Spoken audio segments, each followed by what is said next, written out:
আভাস দেওয়া হলো যে বাংলায় তৃণমূল কংগ্রেসকে হারিয়ে দেবে বিজেপি। একটি মাত্র বুথ ফেরত সমীক্ষায় তৃণমূলের জয়ের আভাস দেওয়া হয়েছে। তবে 2021 সালের বিধানসভা নির্বাচনেও এক্সিট পোল মেলেনি।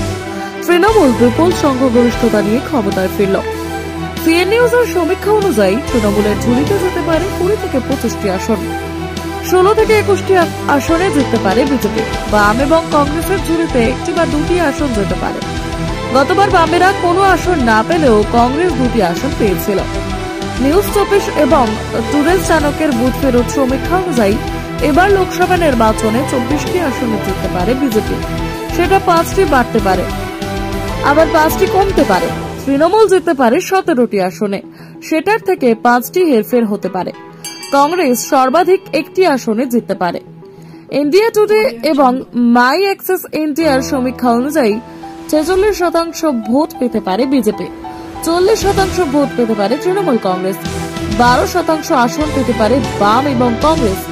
বিজেপি জিততে পারে 26 থেকে 31টি আসনে, তৃণমূল 11 থেকে 14টি আসনে জিততে পারে। বাম এবং কংগ্রেস সর্বাধিক 2টি আসনে জিততে পারে।